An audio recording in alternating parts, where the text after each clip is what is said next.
ازيكم يا جماعه؟ عاملين ايه؟ وحشتوني جدا جدا.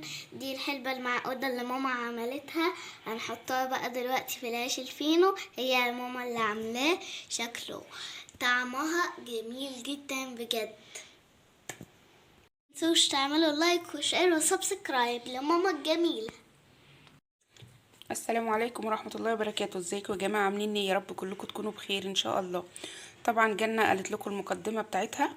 هي فرحانة بالحلبة المعودة والعيش الفينو طبعا، وفي الشتاء بتدفي وجميلة ومغذية جدا، وللأنيميا حلوة قوي قوي لان كلها عسل وايه وحلبة، والحاجات دي كلها مفيدة. دلوقتي اقول لكم الطريقة بتاعتها، بس ما تنسوش تعملوا لايك واشتراك للقناة بس يا جنة. ونبدأ بقى ايه مع بعض. بسم الله الرحمن الرحيم، اللهم صل على سيدنا محمد عليه افضل الصلاه والسلام. كده اول حاجه انا هعملها بحمص السوداني.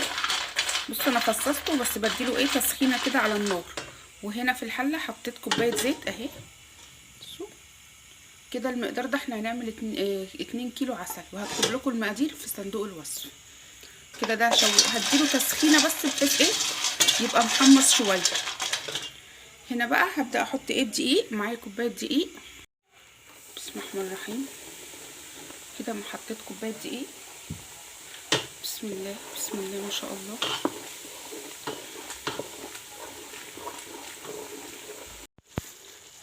كده معايا كوبايه سمسم. بسم الله الرحمن الرحيم.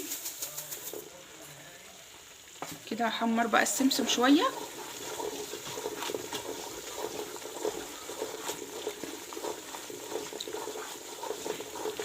كده حطينا الزيت وبعدين الزيت حطينا الدقيق وبعدين السمسم. يا جماعه كده انا قلبت السمسم والدقيق حوالي 5 دقايق بالظبط، لغايه ما السمسم يتحمر والدقيق كده ادى لون تاني، لون غامق شويه.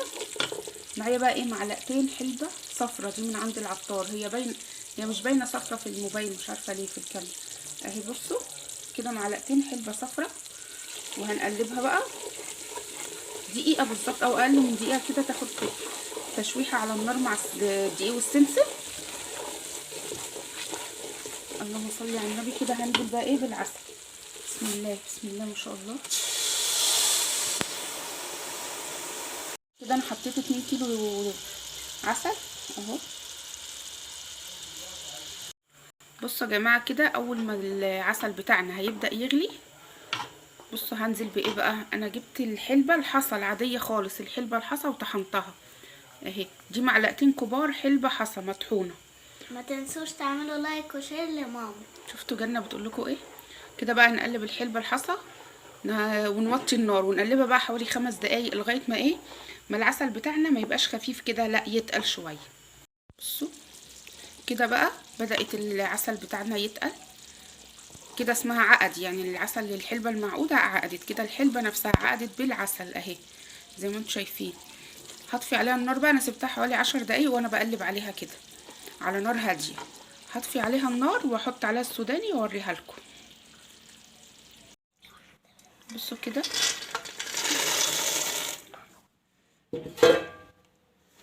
كده هنقلبه بقى ونسيبه يبرد اهو. ما تنسوش يا جماعه لو وصلتوا لحد هنا ما تنسوش تعملوا اشتراك للقناه ولايك للفيديو.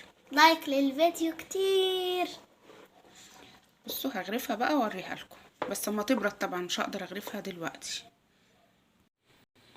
كده عملت الحلبه المعقوده بتاعتنا او المفتقه زي ما بتقولوا عليها يعني، بس احنا بنقول عليها الحلبه المعقوده. الاسكندرانيه كلهم بيقولوا كده، انما في مكان تاني ممكن اسمها المفتقه. هي عملناها وحاجه وسهله جدا مش صعبه. العسل والسوداني، وهقول لكم المقادير بتاعتها في صندوق الوصف. يا ريت بقى ما تنسونيش في الاشتراك ولايك للفيديو.